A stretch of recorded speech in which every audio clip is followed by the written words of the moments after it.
Hello ಗೆಳೆಯರಿ, ನಮ್ಮ ಲಾಯಕ್ಸ್ ಪ್ರಸ್ತುತಪಡಿಸುತ್ತಿರುವ ಕನ್ನಡದಲ್ಲಿ ದೈನಂದಿನ ಸುದ್ದಿ ವಿಶ್ಲೇಷಣೆಗೆ ತಮಗೆಲ್ಲರಿಗೂ ಸ್ವಾಗತ.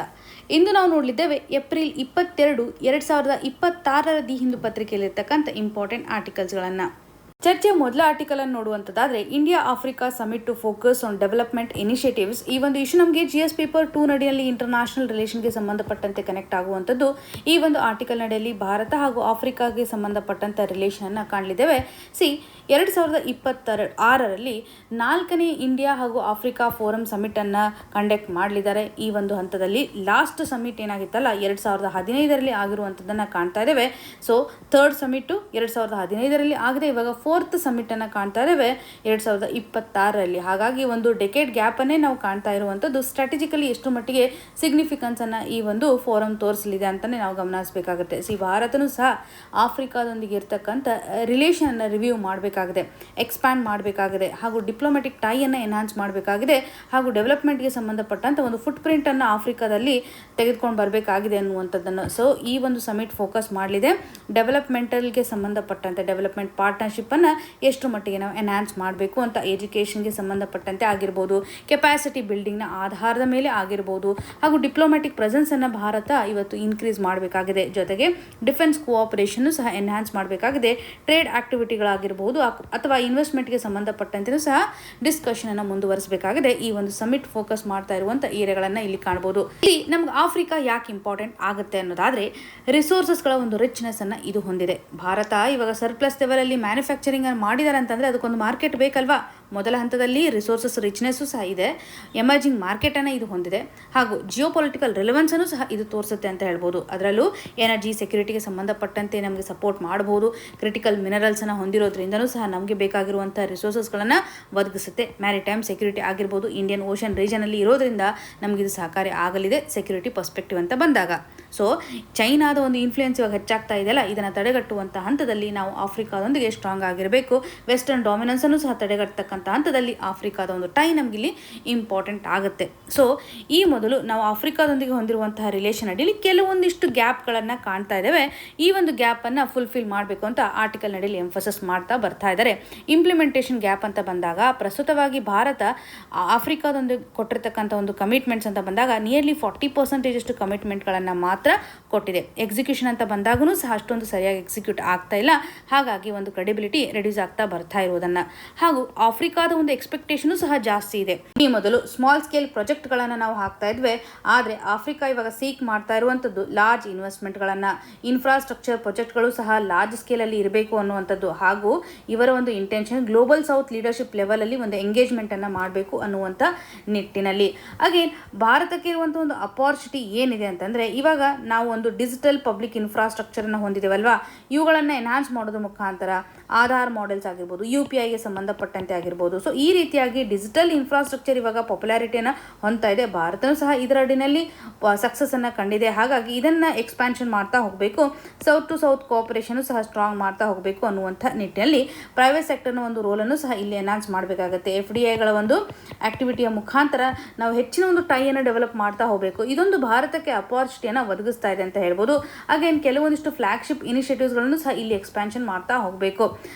ಇವಾಗ ಡಿಪ್ಲೊಮ್ಯಾಟಿಕ್ ಎಕ್ಸ್ಪ್ಯಾನ್ಷನ್ ಅಂತ ಬಂದಾಗೂ ಕೂಡ ಭಾರತ 2018ರಿಂದ ನಾವು ನೋಡಿದಾಗ ಇಲ್ಲಿ 16 ಹೊಸ ಮಿಷನ್ಸ್ಗಳನ್ನು ಡೆವಲಪ್ ಮಾಡಿದೆ.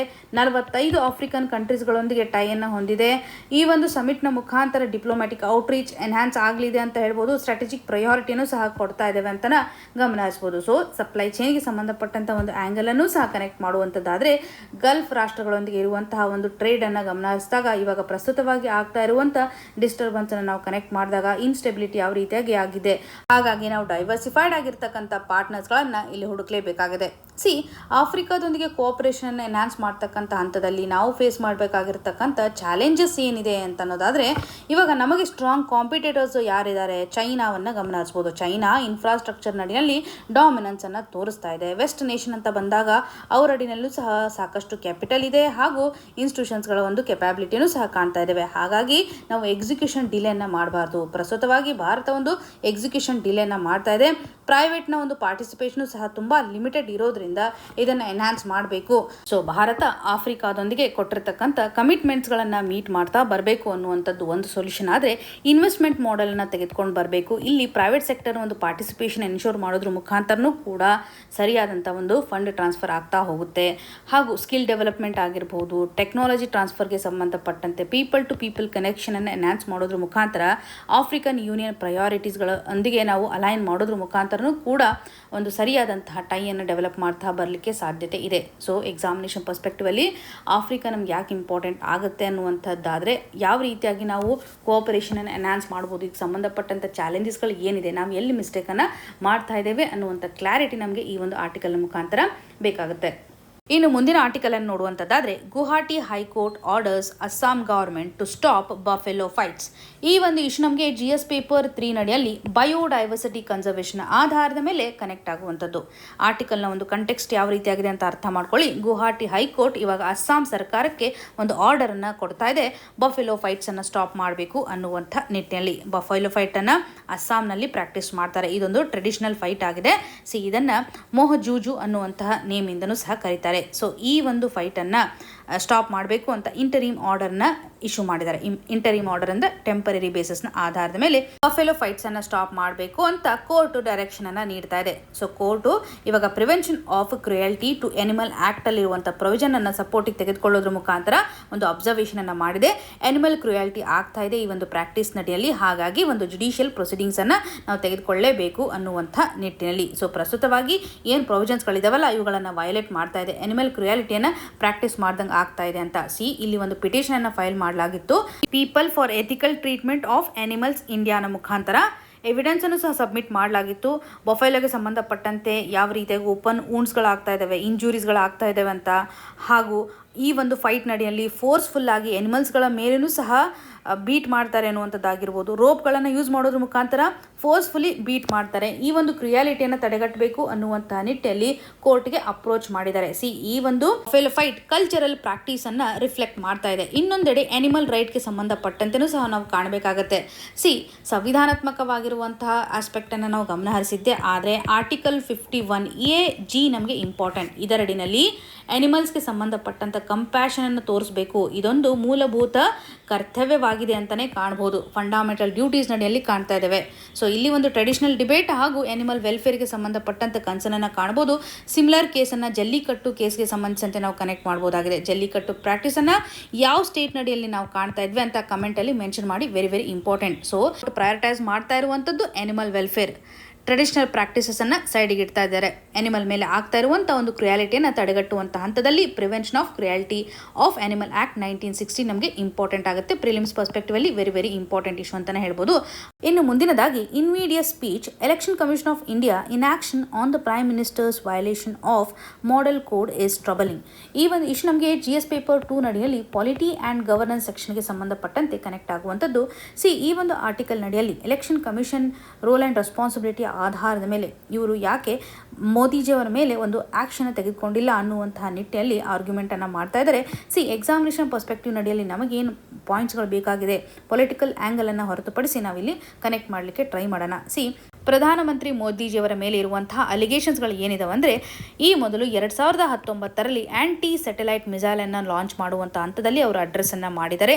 ಹಾಗೂ ಸ್ಟೇಟ್ ಪೋಲಿಂಗ್ನ ಸಂದರ್ಭದಲ್ಲಿ ಮನ್ ಕಿ ಬಾತ್ ಬ್ರಾಡ್ಕಾಸ್ಟ್ನ ಮುಖಾಂತರ ಅವರು ಮಾಡಿರುವಂಥ ಒಂದು ಅಡ್ರೆಸ್ ಯಾವ ರೀತಿಯಾಗಿ ಒಂದು ಇನ್ಫ್ಲುಯೆನ್ಸನ್ನು ಮಾಡುತ್ತೆ. ಹಾಗಾಗಿ ಒಂದು ಮಾಡೆಲ್ ಕೋಡ್ ಆಫ್ ಕಂಡಕ್ಟನ್ನು ಇದು ವಯಲೇಟ್ ಮಾಡ್ತಾ ಇದೆ ಅನ್ನುವಂಥ ನಿಟ್ಟಿನಲ್ಲಿ ನಮೋ TV ಕಾಂಟ್ರವರ್ಸಿಗೆ ಸಂಬಂಧಪಟ್ಟಂತೆಯೂ ಸಹ ಇಲ್ಲಿ ಕನೆಕ್ಟ್ ಮಾಡಲಿಕ್ಕೆ ಟ್ರೈ ಮಾಡ್ತಾ ಇದ್ದಾರೆ. ಇದು ಕೂಡ 2019ರಲ್ಲಿ ಆಗಿರುವಂಥದ್ದು. ಸೊ ಇವ್ರ ಮೇಲೆ ಇರುವಂತಹ ಒಂದು ಅಲಿಗೇಷನ್ ಅಂತ ನೋಡಿದಾಗ ಚುನಾವಣಾ ಆಯೋಗ ಏನಾದರೂ ಆ್ಯಕ್ಷನ್ ತೆಗೆದುಕೊಳ್ಬೋದಿತ್ತಲ್ವಾ, ಯಾವುದೇ ರೀತಿಯಂಥ ಕನ್ಸರ್ನೂ ಸಹ ಇದು ರೇಸ್ ಮಾಡಿಲ್ಲ.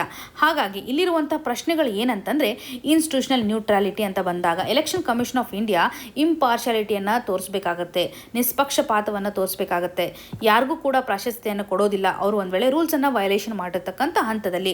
ಅದರಲ್ಲೂ ಈ ಒಂದು ಲೆವೆಲ್ ಪ್ಲೇಯಿಂಗ್ ಫೀಲ್ಡನ್ನು ಇಲ್ಲಿ ಕ್ರಿಯೇಟ್ ಮಾಡಬೇಕಾಗತ್ತೆ. ಈ ಒಂದು ಹಂತದಲ್ಲಿ ಮಾಡೆಲ್ ಕೋಡ್ ಆಫ್ ಕಂಡಕ್ಟು ತುಂಬ ಇಂಪಾರ್ಟೆಂಟು. ಎಲೆಕ್ಟೋರಲ್ ಇಂಟಿಗ್ರಿಟಿ ಅಂತ ಬಂದಾಗೂ ಕೂಡ ಪಬ್ಲಿಕ್ ಟ್ರಸ್ಟನ್ನು ಡೆವಲಪ್ ಮಾಡುವಂಥ ಹಂತದಲ್ಲಿ ಫ್ರೀ ಆ್ಯಂಡ್ ಫೇರ್ ಎಲೆಕ್ಷನ್ಸನ್ನು ನಾವು ಕಂಡಕ್ಟ್ ಮಾಡಬೇಕಾಗತ್ತೆ. ಈ ಒಂದು ಹಂತದಲ್ಲಿ ವಯಲೇಷನ್ ಆಗ್ತಾ ಇದೆ. ಈ ಒಂದು ಮಾಡೆಲ್ ಕೋಡ್ ಆಫ್ ಕಂಡಕ್ಟ್ಗೆ ಸಂಬಂಧಪಟ್ಟ ಸಂಬಂಧಪಟ್ಟಂತೆ ನಾವು ಅರ್ಥ ಮಾಡ್ಕೊಳ್ಳುವಂಥದ್ದಾದ್ರೆ ಇದು ಯಾವುದೇ ರೀತಿಯಾಗಿ ಒಂದು ಕಾನೂನಲ್ಲ, ಲಾ ಅಲ್ಲ. ಆದರೂ ಕೂಡ ಈ ಒಂದು ಗೈಡ್ಲೈನ್ಸ್ಗಳನ್ನು ನಾವು ಫಾಲೋ ಮಾಡ್ಕೊಳ್ತಾ ಬರ್ತಾ ಇದ್ದೇವೆ. ಎಲೆಕ್ಷನ್ ಸಂದರ್ಭದಲ್ಲಿ ಎಲೆಕ್ಷನ್ ಕಮಿಷನ್ ಆಫ್ ಇಂಡಿಯಾ ಈ ಒಂದು ರೂಲ್ಸ್ಗಳನ್ನು ಎನ್ಫೋರ್ಸ್ ಮಾಡುತ್ತೆ. ಪೊಲಿಟಿಕಲ್ ಪಾರ್ಟೀಸ್ಗಳು ಸಹ ಅಗ್ರಿ ಆಗಿರ್ತಕ್ಕಂಥ ರೂಲ್ಸ್ಗಳಾಗಿರ್ತವೆ. ಇಲ್ಲಿ ಪ್ರಸ್ತುತವಾಗಿರುವಂತಹ ಸರ್ಕಾರ ಎಲೆಕ್ಷನ್ನ ಸಂದರ್ಭದಲ್ಲಿ ಯಾವುದೇ ರೀತಿಯಾಗಿ ಆಫಿಷಿಯಲ್ ಆಗಿರುವಂತಹ ಮಷಿನರೀಸ್ಗಳನ್ನು ಕ್ಯಾಂಪಿನಲ್ಲಿ ಯೂಸ್ ಮಾಡಬಾರ್ದು ಅನ್ನುವಂಥ ರೆಸ್ಟ್ರಿಕ್ಷನ್ಸನ್ನು ಹಾಕುತ್ತೆ. ಅಥವಾ ಯಾವುದೇ ಒಂದು ಕಮ್ಯುನಿಟಿಗೆ ಟಾರ್ಗೆಟ್ ಆಗುವಂತೆಯೂ ಸಹ ಅವರು ಏನು ಇನ್ಫ್ಲೂಯೆನ್ಸ್ ಮಾಡುವಂತಿಲ್ಲ ಅಲ್ವಾ. ಈ ವೋಟರ್ಸನ್ನು ಇನ್ಫ್ಲೂಯೆನ್ಸ್ ಮಾಡುವಂಥ ಹಂತದಲ್ಲಿ ಅವರು ಏನಾದರೂ ಅನೌನ್ಸ್ಮೆಂಟನ್ನು ಮಾಡ್ಬೋದು, ಹೊಸದಾಗಿರುವಂಥ ಯೋಜನೆಯನ್ನು ಅನೌನ್ಸ್ ಮಾಡ್ಬೋದು. ಇವೆಲ್ಲವನ್ನು ತಡೆಗಟ್ಟಬೇಕು ಅನ್ನುವಂಥ ನಿಟ್ಟಿನಲ್ಲಿ ಪ್ರಸ್ತುತವಾಗಿ ಒಂದು ಮೀಡಿಯಾ ಇರುತ್ತಲ್ಲ, ಅದನ್ನೂ ಸಹ ಪ್ರಸ್ತುತವಾಗಿರುವಂಥ ಒಂದು ಸರ್ಕಾರ ಮಿಸ್ಯೂಸ್ ಮಾಡಬಾರ್ದು ಅನ್ನುವಂಥ ರೆಸ್ಟ್ರಿಕ್ಷನ್ಸ್ಗಳನ್ನು ಇಲ್ಲಿ ಹಾಕ್ತಾರೆ. ಮಾಡೆಲ್ ಕೋಡ್ ಆಫ್ ಕಂಡಕ್ಟ್ ನಮಗೆ ತುಂಬ ಇಂಪಾರ್ಟೆಂಟ್. ಈ ಒಂದು ಮಾಡೆಲ್ ಕೋಡ್ ಆಫ್ ಕಂಡಕ್ಟ್ ಅಂತ ಬಂದಾಗ ಫ್ರೀ ಆ್ಯಂಡ್ ಫೇರ್ ಎಲೆಕ್ಷನ್ಸನ್ನು ತರ್ತಕ್ಕಂಥ ಹಂತದಲ್ಲಿ ಸಹಕಾರಿ ಆಗಿದೆ ಅಂತ ಹೇಳ್ಬೋದು. ಲೆವೆಲ್ ಪ್ಲೇಯಿಂಗ್ ಫೀಲ್ಡನ್ನು ಇದು ಪ್ರೊವೈಡ್ ಮಾಡ್ತಾ ಇದೆ ಅಂತ ಹೇಳ್ಬೋದು. ಯಾವುದೇ ರೀತಿಯಾಗಿ ಆಫಿಷಿಯಲ್ ಮಷಿನರೀಸ್ಗಳನ್ನು ಯೂಸ್ ಮಾಡಬಾರ್ದು ಅಥವಾ ಮಿಸ್ಯೂಸ್ ಮಾಡಬಾರ್ದು ಅನ್ನುವಂಥ ನಿಟ್ಟಿನಲ್ಲಿ ಈ ಒಂದು ಸೆಟ್ ಆಫ್ ಗೈಡ್ಲೈನ್ಸ್ಗಳನ್ನು ಯಾರು ಫಾಲೋ ಮಾಡಬೇಕು? ಪೊಲಿಟಿಕಲ್ ಪಾರ್ಟೀಸ್ಗಳಾಗಿರ್ಬೋದು, ಕ್ಯಾಂಡಿಡೇಟ್ಗಳು ಯಾರು ಪಾರ್ಟಿಸಿಪೆಂಟ್ ಆಗಿರ್ತಾರಲ್ಲ ಅವರು ಕೂಡ, ಮಿನಿಸ್ಟರ್ಸ್ಗಳಾಗಿರ್ಬೋದು, ಸರ್ಕಾರ ಕೂಡ ಸಹ ಎಲೆಕ್ಷನ್ ಸಂದರ್ಭದಲ್ಲಿ ಮಾಡೆಲ್ ಕೋಡ್ ಆಫ್ ಕಂಡಕ್ಟ್ ಅನ್ನು ಫಾಲೋ ಮಾಡಬೇಕಾಗುತ್ತೆ. Election commission of India election schedules ಅನ್ನು ಯಾವಾಗ ಅನೌನ್ಸ್ ಮಾಡ್ತಾರಲ್ಲ ಈ ಒಂದು ಹಂತದಲ್ಲಿ ಮಾಡೆಲ್ ಕೋಡ್ ಆಫ್ ಕಂಡಕ್ಟ್ ಜಾರಿಗೆ ಬರ್ತಾ ಇರೋದನ್ನ ಕಾಣ್ತಾ ಇದೀವಿ. ಟಿಲ್ ರಿಸಲ್ಟ್ ಅನೌನ್ಸ್ ಮಾಡೋ ತನೂ ಸಹ ಮಾಡೆಲ್ ಕೋಡ್ ಆಫ್ ಕಂಡಕ್ಟ್ ಜಾರಿಗೆ ಇರುತ್ತೆ. ಶೆಡ್ಯೂಲ್ ಅನೌನ್ಸ್ ಅಂಡ್ ರಿಸಲ್ಟ್ ನ ಒಂದು ಡ್ಯೂರೇಷನ್ ಅಡಿಯಲ್ಲಿ ಮಾಡೆಲ್ ಕೋಡ್ ಆಫ್ ಕಂಡಕ್ಟ್ ಅನ್ನ ಕಾಣ್ತಾ ಇರುವಂತದ್ದು. ಮಾಡೆಲ್ ಕೋಡ್ ಆಫ್ ಕಂಡಕ್ಟ್ ಯಾವುದೇ ರೀತಿಯಾಗಿ ಒಂದು ಲಾ ಆಗಿಲ್ಲ. ಹಾಗಾಗಿ ಈ ಒಂದು ಗೈಡ್ಲೈನ್ಸ್ ಗಳನ್ನ ಸರಿಯಾಗಿ ಫಾಲೋ ಮಾಡಲಿಲ್ಲ ಅಂತಂದ್ರೆ ಪನಿಷ್ಮೆಂಟ್ ಆಗುತ್ತಾ ಅನ್ನುವಂಥ ಪ್ರಶ್ನೆಗೆ ಉತ್ತರ ಅಂದ್ರೆ ರಿಪ್ರೆಸೆಂಟೇಷನ್ ಆಫ್ ಪೀಪಲ್ ಆಕ್ಟ್ ಅಂತ ಕಾಣ್ತೀವಲ್ವಾ, 1951 ನಲ್ಲಿರುವಂಥ ಈ ಒಂದು ಆಕ್ಟ್ ಅನ್ನು ಕನೆಕ್ಟ್ ಮಾಡೋದ್ರ ಮುಖಾಂತರ ಅವ್ರಿಗೆ ಪನಿಷ್ ಮಾಡಬಹುದು. ಅಗೇನ್ IPC ನಲ್ಲಿರುವಂಥ ಪ್ರೊವಿಷನ್ಸ್ ಅನ್ನು ಸಹ ಕನೆಕ್ಟ್ ಮಾಡೋದ್ರ ಮುಖಾಂತರ ಯಾವ ರೀತಿಯಾಗಿ ಅವರು ವೈಲೇಟ್ ಮಾಡಿದ್ದಾರೆ ಅನ್ನೋದರ ಆಧಾರದ ಮೇಲೆ ಇಲ್ಲಿ ಕನೆಕ್ಟ್ ಆಗುತ್ತೆ. ಮೊದಲ ಹಂತದಲ್ಲಿ ಗವರ್ಮೆಂಟ್ ಮಷಿನರಿ ಮಿಸ್ಯೂಸ್ ಆಗಬಾರ್ದು ಅನ್ನುವಂಥ ನಿಟ್ಟಿನಲ್ಲಿ ಯಾವುದೇ ಒಂದು ಕಮ್ಯುನಲ್ ಅಪೀಲನ್ನು ಇಲ್ಲಿ ತೆಗೆದುಕೊಂಡು ಬರಬಾರ್ದು ಅನ್ನುವಂಥ ನಿಟ್ಟಿನಲ್ಲಿ MCC ಸಹಕಾರಿ ಆಗುವಂಥದ್ದು. ಪಾಲಿಸಿಗಳನ್ನು ಅನೌನ್ಸ್ಮೆಂಟ್ ಮಾಡಬಾರ್ದು ಹಾಗೂ ಫೇರ್ ಆಗಿ ಒಂದು ಎಲೆಕ್ಷನ್ ಅನ್ನು ಕಂಡಕ್ಟ್ ಮಾಡಬೇಕು ಅನ್ನುವಂಥ ನಿಟ್ಟಿನಲ್ಲಿ ವೋಟರ್ ಮೇಗೂ ಸಹ ಯಾವುದೇ ರೀತಿಯಂಥ ಹರಾಸ್ಮೆಂಟ್ ಆಗಬಾರ್ದು. ಬೂತ್ ಕ್ಯಾಪ್ಚರಿಂಗ್ ಈ ರೀತಿಯಂಥ ಇಶ್ಯೂಸ್ಗಳನ್ನು ತಡೆಗಟ್ಟುವಂಥ ಹಂತದಲ್ಲಿ ಅದರಲ್ಲೂ ಒಂದು ರಿಸ್ಟ್ರಿಕ್ಷನ್ಸ್ ಅನ್ನು ಹಾಕ್ತಾ ಇದ್ದಾರೆ. ಯಾವುದೇ ರೀತಿಯಾಗಿ ಬ್ರೈಬರಿಯನ್ನು ತೆಗೆದುಕೊಳ್ಬಾರ್ದು ಹಾಗೂ ಹೇಟ್ ಸ್ಪೀಚ್ ಅನ್ನು ಸಹ ಇಲ್ಲಿ ಪ್ರಮೋಟ್ ಮಾಡಬಾರ್ದು ಅನ್ನುವಂಥ ನಿಟ್ಟಿನಲ್ಲಿ ಮಾಡೆಲ್ ಕೋಡ್ ಆಫ್ ಕಂಡಕ್ಟ್ ಸಹಕಾರಿ ಆಗೋದನ್ನು ಕಾಣಬಹುದು. ಇಲ್ಲಿ ನಿಮಗೊಂದು ಸಿಂಪಲ್ ಪ್ರಶ್ನೆನ ಕೇಳುವಂಥದ್ದಾದರೆ ಎಲೆಕ್ಷನ್ ಕಮಿಷನ್ಗೆ ಸಂಬಂಧಪಟ್ಟಂಥ ಪವರನ್ನು ನಾವು ಯಾವ ಆರ್ಟಿಕಲ್ ನಡಿಯಲ್ಲೇ ಕಾಣ್ತೇವೆ? ಆರ್ಟಿಕಲ್ ನಂಬರನ್ನು ಕಮೆಂಟ್ ಸೆಕ್ಷನಲ್ಲಿ ಮೆನ್ಷನ್ ಮಾಡಿ. ಇಂಪಾರ್ಟೆಂಟ್ ಆರ್ಟಿಕಲ್ ಇರೋದ್ರಿಂದ ಇದನ್ನು ನಾವು ನೆನ್ಪಿಟ್ಕೊಳ್ಳೇಬೇಕು. ಹಾಗಾಗಿ ಆರ್ಟಿಕಲ್ ನಂಬರನ್ನು ಕಮೆಂಟಲ್ಲಿ ಮೆನ್ಷನ್ ಮಾಡಿ. ಇನ್ನು ಮುಂದಿನ ಆರ್ಟಿಕಲ್ ಅನ್ನು ನೋಡುವಂಥದ್ದಾದರೆ lunar governance should be multilateral. ಈ ಒಂದು ಇಶ್ಯೂ ನಮಗೆ GS ಪೇಪರ್ 2 ನಡಿಯಲ್ಲಿ ಇಂಟರ್ನ್ಯಾಷನಲ್ ರಿಲೇಷನ್ ಹಾಗೂ GS ಪೇಪರ್ 3 ನಡಿಯಲ್ಲಿ ಸ್ಪೇಸ್ ಸೆಕ್ಟರ್ಗೆ ಸಂಬಂಧಪಟ್ಟಂತೆ ಕನೆಕ್ಟ್ ಆಗುವಂಥದ್ದು. ಈ ಒಂದು ಆರ್ಟಿಕಲ್ ನಡಿಯಲ್ಲಿ ಲೂನಾರ್ ಗವರ್ನೆನ್ಸ್ ಅಂತ ಬಂದಾಗ ಮಲ್ಟಿಲ್ಯಾಟ್ರಲ್ ಕಂಡೀಷನನ್ನು ನಾವು ಎನ್ಶೋರ್ ಮಾಡಬೇಕು.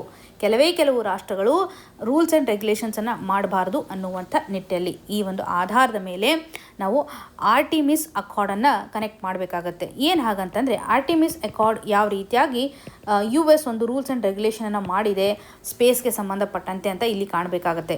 ಆರ್ಟಿಮಿಸ್ ಪ್ರೋಗ್ರಾಮ್ ನಡಿನಲ್ಲಿ ಒಂದು ಸ್ಪೇಸ್ ಎಕ್ಸ್ಪ್ಲೋರೇಷನನ್ನು ಮಾಡತಕ್ಕಂಥ ಹಂತದಲ್ಲಿ ಒಂದು ಸೆಟ್ ಆಫ್ ಗೈಡ್ಲೈನ್ಸ್ಗಳನ್ನು ರಿಲೀಸ್ ಮಾಡಿದೆ. ಯಾವುದೇ ರೀತಿಯಾಗಿ ಈ ಒಂದು ಗೈಡ್ಲೈನ್ಸ್ಗಳು ಬೈಂಡಿಂಗ್ ಪ್ರಿನ್ಸಿಪಲನ್ನು ಹೊಂದಿಲ್ಲ. ಇವಾಗ ನಾವು ಯಾವುದೇ ರೀತಿಯಾದಂಥ ಟ್ರೀಟಿಯನ್ನು ಕಾಣ್ತೇವಲ್ವಾ, ಟ್ರೀಟಿ ಜನರಲಿ ಬೈಂಡಿಂಗ್ ಕಂಡೀಷನ್ ಅನ್ನು ತೋರಿಸುತ್ತೆ. ಅಕಾರ್ಡ್ಸ್ ಅಂತ ಬಂದಾಗ ಜನರಲಿ ಒಂದು ನಾನ್ ಬೈಂಡಿಂಗ್ ಪ್ರಿನ್ಸಿಪಲ್ಸ್ ಅನ್ನು ಕಾಣಬಹುದು. ಯುನೈಟೆಡ್ ಸ್ಟೇಟ್ ನಡಿನಲ್ಲಿ ಒಂದು ಆರ್ಟಿಮಿಸ್ ಅಕಾರ್ಡ್ ಅನ್ನು ಕಾಣುವಂಥದ್ದು. ಅದರಲ್ಲೂ ಲೂನಾರ್ಗೆ ಸಂಬಂಧಪಟ್ಟಂತೆ, ಮೂನ್ಗೆ ಸಂಬಂಧಪಟ್ಟಂತೆ ಇಲ್ಲಿ ಒಂದು ಪೀಸ್ಫುಲ್ ಆಗಿರುವಂಥ ಎಕ್ಸ್ಪ್ಲೋರೇಷನ್ ಅನ್ನು ಮಾಡಬೇಕು ಅಂತ ಗೈಡ್ಲೈನ್ಸ್ಗಳು ಹೇಳ್ತಾ ಇದ್ದಾವೆ. ಸ್ಪೇಸ್ ಮಿಷನ್ಗೆ ಸಂಬಂಧಪಟ್ಟಂಥ ಕೋಆಪರೇಷನ್ ಅನ್ನು ಎನ್ಹ್ಯಾನ್ಸ್ ಮಾಡಬೇಕು. ಸೈಂಟಿಫಿಕ್ ಡೇಟಾಗಳನ್ನು ಶೇರ್ ಮಾಡಬೇಕು. ಸೇಫ್ಟಿಗೆ ಸಂಬಂಧಪಟ್ಟಂಥ ಇಂಟರ್ ಆಪರೇಬಿಲಿಟಿಯನ್ನು ಪ್ರಮೋಟ್ ಮಾಡುವಂಥ ಹಂತದಲ್ಲಿ ಸ್ಪೇಸ್ ರಿಸೋರ್ಸಸ್ಗಳನ್ನು ನಾವು ಯಾವ ರೀತಿಯಾಗಿ ಯೂಸ್ ಮಾಡ್ಕೋಬಹುದು ಅನ್ನುವಂಥ ಆಸ್ಪೆಕ್ಟನ್ನು ಹಾಗೂ ಸ್ಪೇಸ್ ಆಬ್ಜೆಕ್ಟ್ಸ್ಗಳನ್ನು ರಿಜಿಸ್ಟ್ರೇಷನ್ ಮಾಡಬೇಕಾಗತ್ತೆ. ಹೆರಿಟೇಜ್ ಸೈಟ್ಸ್ಗಳನ್ನು ಪ್ರೊಟೆಕ್ಷನ್ ಮಾಡುವಂಥ ಹಂತದಲ್ಲಿ ಅಪೋಲೋ ಲ್ಯಾಂಡಿಂಗ್ ಸೈಟ್ಸ್ ಅಂತ ನೋಡ್ತೀವಲ್ಲ, ಇದು one of the heritage site ಅಂತಲೇ ಹೇಳ್ಬೋದು as per the principle. And again safety zones ಅನ್ನು ಸಹ ನಾವು ಯಾವುದೇ ರೀತಿಯಾಗಿ ಹಾರ್ಮ್ಫುಲ್ ಮಾಡಬಾರ್ದು, ಹಾರ್ಮ್ಫುಲ್ ಮಾಡುವಂಥ ಕಂಡೀಷನ್ಸನ್ನು ಅವಾಯ್ಡ್ ಮಾಡಬೇಕು ಅನ್ನುವಂಥ ನಿಟ್ಟಿನಲ್ಲಿ ಸೇಫ್ಟಿ ಝೋನ್ಸ್ಗಳನ್ನು ಸಹ ರಿಕಗ್ನೈಸೇಷನ್ ಮಾಡಿದ್ದಾರೆ. ಹಾಗೂ ಸ್ಪೇಸ್ ರಿಸೋರ್ಸಸ್ಗಳಂತ ಬಂದಾಗ ಎಕ್ಸ್ಟ್ರಾಕ್ಷನ್ ಮಾಡಲಿಕ್ಕೆ ಯೂಸ್ ಮಾಡಲಿಕ್ಕೆ ಒಂದು ಪರ್ಮಿಷನ್ನ ಕೊಡ್ತಾ ಇದ್ದಾರೆ ಅಂತ ಈ ಒಂದು ಪ್ರಿನ್ಸಿಪಲ್ ಅಡಿಯಲ್ಲಿ ಕಾಣ್ತಾ ಇದ್ದಾವೆ. ಇಲ್ಲಿ ಒಂದು ಕಾಂಟ್ರವರ್ಸಿ ಕ್ರಿಯೇಟ್ ಆಗಿದೆ. ಇದು ಯೂನಿವರ್ಸಲ್ ಆಗಿರತಕ್ಕಂಥ ಟ್ರೀಟಿ ಅಲ್ಲ ಅಥವಾ ಯುನೈಟೆಡ್ ನೇಷನ್ ನಡಿನಲ್ಲಿ ಆಗಿರುವಂಥ ಒಂದು ಟ್ರೀಟಿ ಅಲ್ಲ. ಸೇಫ್ಟಿ ಝೋನ್ ಅಂತ ಬಂದಾಗ ಇಂಡೈರೆಕ್ಟ್ ಆಗಿ ರಿಸೋರ್ಸ್ ರಿಚ್ ಏರಿಯಾಗಳನ್ನು ಅವರು ಕಂಟ್ರೋಲ್ ಮಾಡ್ತಾ ಬರ್ತಾ ಇದ್ದಾರೆ. ಲೂನಾರ್ ರಿಸೋರ್ಸಸ್ಗಳನ್ನು ಯಾರು ಫಸ್ಟ್ ರೀಚ್ ಮಾಡ್ತಾರಲ್ಲ ಅವರು ಡಾಮಿನೇಷನನ್ನು ಮಾಡ್ತಾ ಬರೋದಾಗಿ ಕಾಣ್ಬೋದು. ಆರ್ಟಿಮಿಸ್ ಅಕಾರ್ಡ್ ಅಂದರೆ ಏನು ನಮಗೆ prelims perspectively very very important. ಇದೊಂದು US ನೇತೃತ್ವದಲ್ಲಿರ್ತಕ್ಕಂಥ ರೂಲ್ ಬುಕ್ ಆಗಿದೆ.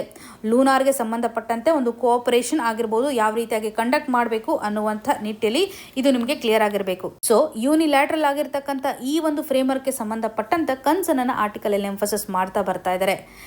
ರಿಸೋರ್ಸಸ್ಗಳ ಒಂದು ಅಪ್ರಾಪ್ರಿಯೇಷನ್ಗೆ ಸಂಬಂಧಿಸಿದಂಥ ರಿಸ್ಕ್ ಅನ್ನ ಕಾಣಬಹುದು. ಮೂನಲ್ಲಿರುವಂತಹ ರಿಸೋರ್ಸಸ್ಗಳಂತ ಬಂದಾಗ ಒಂದು ವಾಟರ್ ರಿಸೋರ್ಸ್ ಅನ್ನ ಕಾಣ್ತೇವೆ, ಐಸ್ ಆಗಿರ್ಬೋದು, ರೇರ್ ಮಿನರಲ್ಸ್ಗಳ ಒಂದು ಪ್ರೆಸೆನ್ಸ್ ಅನ್ನು ಸಹ ನಾವಿಲ್ಲಿ ಕಾಣ್ತೇವೆ. ಸೇಫ್ಟಿ ಝೋನ್ಸ್ ಅಂತ ಬಂದಾಗೂ ಕೂಡ ಯಾವ ಒಂದು ಏರಿಯಾವನ್ನು ನಾವು ಸೇಫ್ಟಿ ಝೋನ್ ಅಂತ ಮಾಡ್ತಾ ಇದ್ದೇವೆ, ಹಾಗೂ ಕೆಲವೊಂದಿಷ್ಟು ಹಂತದಲ್ಲಿ ಕೆಲವು ಸೈಟ್ಸ್ಗಳನ್ನು ನಾವು ಎಕ್ಸ್ಕ್ಲೂಷನ್ ಮಾಡ್ತಾ ಬರ್ತಾ ಇದ್ದೇವೆ ಸೇಫ್ಟಿ ಝೋನ್ಗಳ ಒಂದು ನೇಮ್ನ ಆಧಾರದ ಮೇಲೆ ಅಂತ ಆಥರ್ ಅವರು ಹೈಲೈಟ್ ಮಾಡ್ತಾ ಇದ್ದಾರೆ. ವೀಕ್ ಆಗಿರುವಂಥ ಒಂದು ಗ್ಲೋಬಲ್ ಲೆಜಿಟಿಮಸಿಯನ್ನು ಇದು ತೋರಿಸ್ತಾ ಇದೆ. ಸೊ ಯೂನಿವರ್ಸಲ್ ಆಗಿ ಎಲ್ಲರೂ ಸಹ ಒಪ್ಪಿಗೆ ಪಡ್ಕೊಂಡಿರ್ತಕ್ಕಂಥ ಆಸ್ಪೆಕ್ಟನ್ನು ನಾವಿಲ್ಲಿ ಕಾಣ್ತಾ ಇಲ್ಲ.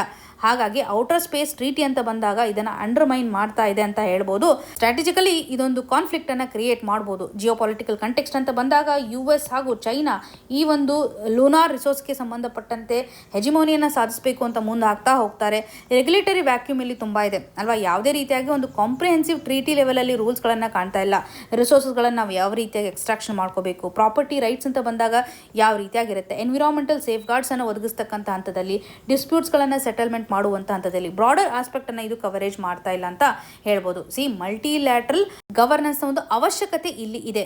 ಬಿಕಾಸ್ ಮೂನ್ ಇದೊಂದು ಕಾಮನ್ ಹೆರಿಟೇಜ್ ಆಗಿದೆ, ಹ್ಯೂಮನ್ ಕೈಂಡ್ಗೆ ಇದೊಂದು ಕಾಮನ್ ಹೆರಿಟೇಜ್ ಆಗಿದೆ. ಹಾಗಾಗಿ ಯಾವ ರೀತಿ ಅಂತ ರೂಲ್ಸ್ಗಳನ್ನು ಇಲ್ಲಿ ತೆಗೆದುಕೊಂಡು ಬರಬೇಕು, ಇಕ್ವಿಟಿಯನ್ನು ಇಲ್ಲಿ ತೆಗೆದುಕೊಂಡು ಬರಬೇಕಾಗುತ್ತೆ. ಎಕ್ಸೆಸ್ ಅಂತ ಬಂದಾಗ ಅಥವಾ ಯಾವ ರೀತಿಯಾಗಿ ರಿಸೋರ್ಸಸ್ಗಳನ್ನು ನಾವು ಯೂಸ್ ಮಾಡ್ತೀವಲ್ಲ ಇದರಲ್ಲಿ ಇಕ್ವಿಟಿಯನ್ನು ತೆಗೆದುಕೊಂಡು ಬರಬೇಕು.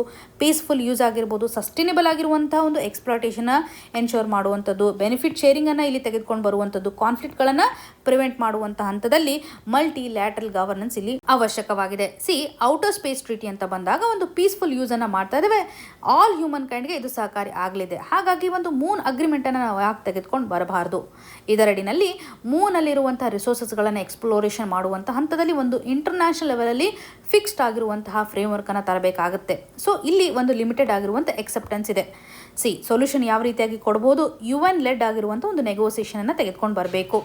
ಕೇವಲ ಯುನೈಟೆಡ್ ಸ್ಟೇಟ್ ಅಷ್ಟೇ ಅಲ್ಲ, ಯುನೈಟೆಡ್ ನೇಷನ್ನ ಮುಖಾಂತರ ಒಂದು ನೆಗೋಸಿಯೇಷನ್ನ ತೆಗೆದುಕೊಂಡು ಬರಬೇಕು. ಈ ಒಂದು ಟ್ರೀಟಿಯಲ್ಲಿ ನಾವು ಯಾವ ರೀತಿಯಾಗಿ ಲೂನಾರ್ ರಿಸೋರ್ಸ್ ಗವರ್ನೆನ್ಸನ್ನು ಎನ್ಶೋರ್ ಮಾಡ್ತೇವೆ ಅಂತ ಇಂಟರ್ನ್ಯಾಷನಲ್ ಲೆವೆಲಲ್ಲಿ ಒಂದು ರೂಲ್ಸನ್ನು ತೆಗೆದುಕೊಂಡು ಬರ್ತಾ ಇದ್ದೇವೆ. ಮೈನಿಂಗ್ ಹಾಗೂ ಸೇಫ್ಟಿ ಝೋನ್ಗೆ ಸಂಬಂಧಪಟ್ಟಂತೆಯೂ ಸಹ ನಾವು ರೂಲ್ಸನ್ನು ತೆಗೆದುಕೊಂಡು ಬರ್ಬೋದು.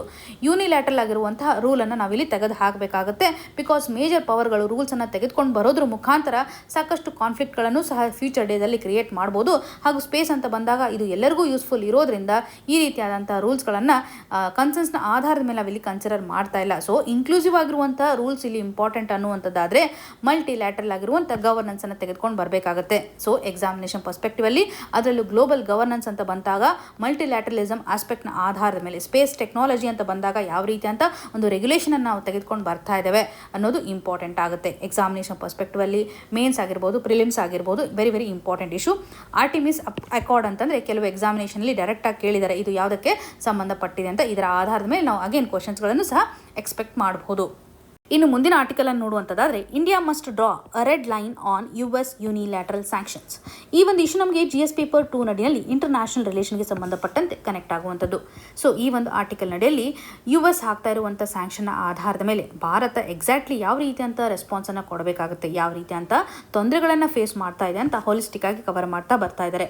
ಮೊದಲ ಹಂತದಲ್ಲಿ ಒಂದು ಎಕನಾಮಿಕ್ ಇಂಪ್ಯಾಕ್ಟ್ ಅಂತ ಕನೆಕ್ಟ್ ಮಾಡುವಂಥದ್ದಾದರೆ US ನಮ್ಮ ಮೇಲೆ ಹಾಕ್ತಾ ಇರುವಂಥ ಸ್ಯಾಂಕ್ಷನ್ ಅನ್ನು ನೋಡಿದಾಗ ಅದರಲ್ಲೂ ಇವಾಗ ಪ್ರಸ್ತುತವಾಗಿ ಎನರ್ಜಿ ಪ್ರೈಸಸ್ಗಳು ರೈಸ್ ಆಗ್ತಾ ಇರೋದನ್ನು ಕಾಣ್ತಾ ಇದ್ದೇವೆ. ಸ್ಟೇಟ್ ಆಫ್ ಹಾರ್ಮೋಸ್ನಿಂದ ಆಗ್ತಾ ಇರುವಂಥ ಒಂದು ಡಿಸ್ರಪ್ಷನ್ ಆಗ್ತಾ ಇರಬಹುದು. ಅದರಲ್ಲೂ ಒಂದು ಶಿಪ್ಪಿಂಗ್ ಕಾಸ್ಟ್ ಅಂತ ಬಂದಾಗ ಹೆಚ್ಚಾಗ್ತಾ ಇದೆ, ಇನ್ಶೂರೆನ್ಸ್ಗೆ ಸಂಬಂಧಪಟ್ಟಂಥ ಒಂದು ಕಾಸ್ಟ್ಗಳು ಸಹ ಹೆಚ್ಚಾಗ್ತಾ ಇದೆ. ಒಟ್ಟಾರೆಗೆ ಒಂದು ಇನ್ಫ್ಲೇಷನ್ ಆಗ್ತಾ ಇರೋದನ್ನು ಕಾಣಬಹುದು. ಎಕ್ಸ್ಪೋರ್ಟು ಸಹ ಡೌನ್ ಆಗ್ತಾ ಇರುವಂಥ ಸ್ಥಿತಿಗತಿಗಳನ್ನು ಕಾಣ್ತಾ ಇದ್ದೇವೆ. ಸಪ್ಲೈ ಚೈನಲ್ಲಿ ಒಂದು ಸ್ಟ್ರೆಸ್ ಆಗ್ತಾ ಇದೆ. ಭಾರತ ಒಂದು ಪ್ರೆಷರಲ್ಲಿ ಇದೆ ಅನ್ನುವಂಥದ್ದನ್ನು ಗಮನಿಸಬಹುದು. ಈ ಒಂದು ಕಂಟೆಕ್ಸ್ಟ್ ನಡಿಯಲ್ಲಿ US ಭಾರತದ ಮೇಲೆ ಸ್ಯಾಂಕ್ಷನ್ ಅನ್ನು ಹಾಕ್ಕೊಳ್ತಾ ಬರ್ತಾ ಇದೆ. ಎನರ್ಜಿ ಸೆಕ್ಯೂರಿಟಿ ಆಧಾರದ ಮೇಲೆ ಭಾರತ ರಷ್ಯಾದಿಂದ ಆಯಿಲ್ ಅನ್ನು ಇಂಪೋರ್ಟ್ ಮಾಡ್ಕೊಳ್ತಾ ಇತ್ತು. ರಷ್ಯಾದೊಂದಿಗೆ ಮಾಡ್ತಾ ಇರುವಂಥ ಆಯಿಲ್ ಟ್ರೇಡನ್ನು ಸ್ಟಾಪ್ ಮಾಡಿ ಅಂತ US ನಮಗೆ ವಾರ್ನಿಂಗ್ ಅನ್ನು ಕೊಡ್ತಾ ಇದ್ರು. ನಾವು ಕಂಟಿನ್ಯೂಯೇಷನ್ ಮಾಡಿರುವಂಥ ಹಂತದಲ್ಲಿ ನಮ್ಮ ಮೇಲೆ ಟ್ಯಾರಿಫ್ ಅನ್ನು ವಿಧಿಸ್ತಾ ಬರ್ತಾ ಇದ್ರು. 50% ಅಷ್ಟು ಟ್ಯಾರಿಫ್ ಅನ್ನು ಈ ಮೊದಲು ಹಾಕಿದ್ರು. ಆದರೆ US ಫೆಡರಲ್ ಒಂದು ನಿರ್ಧಾರವನ್ನು ತೆಗೆದುಕೊಂಡಿದೆ, ಈ ರೀತಿಯಾಗಿ ಸ್ಯಾಂಕ್ಷನ್ ಹಾಕಬಾರ್ದು ಅಂತ. ಇವಾಗ ಆಲ್ಮೋಸ್ಟ್ ಕಡಿಮೆ ಆಗಿರೋದನ್ನು ಕಾಣ್ತಾ ಇದ್ದೇವೆ. ಈ ಒಂದು ಹಂತದಲ್ಲಿ US ತೆಗೆದುಕೊಂಡಿರುವಂತಹ ನಿರ್ಧಾರ ಏನಿದೆ ಯೂನಿಲ್ಯಾಟ್ರಲ್ ಆಗಿದೆ, ನಮ್ಮೊಂದಿಗೆ ಯಾವುದೇ ರೀತಿಯಾದಂತಹ ನೆಗೋಸಿಯೇಷನ್ಸ್ಗಳನ್ನು ಮಾಡಿಲ್ಲ. ಇದು ನಮ್ಮ ಒಂದು ಆರ್ಥಿಕತೆಗೆ ಹೊಡೆತವನ್ನು ಕೊಡುತ್ತಲ್ವಾ. ಭಾರತದ ಒಂದು ಸ್ಟ್ರಾಟಜಿಕ್ ಇಂಟ್ರೆಸ್ಟ್ ಅನ್ನು ನಾವು ನೋಡಿದಾಗ ರಷ್ಯಾದೊಂದಿಗೂ ಸಹ ನಮಗೆ ರಿಲೇಷನ್ ಅನ್ನು ಮೇಂಟೈನ್ ಮಾಡಬೇಕಾಗುತ್ತೆ, ಬಿಕಾಸ್ ನಮ್ಮ ಒಂದು ಎನರ್ಜಿ ಸೆಕ್ಯೂರಿಟಿ. ಅಗೇನ್ ಇರಾನ್ನೊಂದಿಗೂ ಸಹ ನಾವು ಸೆಕ್ಯೂರಿಟಿಯನ್ನು ಮೇಂಟೈನ್ ಮಾಡಬೇಕಾಗುತ್ತೆ. ಈ ಮೊದಲು ಸ್ಯಾಂಕ್ಷನ್ ಹಾಕಿರೋದ್ರಿಂದ ಇರಾನ್ನೊಂದಿಗೆ ಮಾಡ್ತಾ ಇರುವಂಥ ಆಯಿಲ್ ಇಂಪೋರ್ಟ್ ಅನ್ನು ರಿಡ್ಯೂಸ್ ಮಾಡ್ತಾ ಬರ್ತಾ ಇದ್ದೇವೆ. ಅಷ್ಟೇ ಅಲ್ಲದೆ ಚಬಾರ್ ಪೋರ್ಟ್ ಕನೆಕ್ಟಿವಿಟಿ ಅಂತ ಬಂದಾಗ ಅಫ್ಘಾನಿಸ್ತಾನ್, ಸೆಂಟ್ರಲ್ ಏಷ್ಯಾವನ್ನು ಎಕ್ಸೆಸ್ ಮಾಡಲಿಕ್ಕೆ ಈ ಒಂದು ಕನೆಕ್ಟಿವಿಟಿ ಪ್ರಾಜೆಕ್ಟ್ ನಮಗೆ ತುಂಬ ಇಂಪಾರ್ಟೆಂಟ್. ಚಬಾರ್ ಪೋರ್ಟ್ನ ಒಂದು ಕನೆಕ್ಟಿವಿಟಿ ಇರಾನ್ನೊಂದಿಗೆ ಇದೆ. ಸ್ಯಾಂಕ್ಷನ್ ಅನ್ನು ಹಾಕಿದರೆ ನಮ್ಮ ಸ್ಟ್ರಾಟಜಿಕ್ ಇಂಟ್ರೆಸ್ಟ್ ಮೇಲೆ ಇದು ಇಂಪ್ಯಾಕ್ಟ್ ಅನ್ನು ಕ್ರಿಯೇಟ್ ಮಾಡುತ್ತೆ.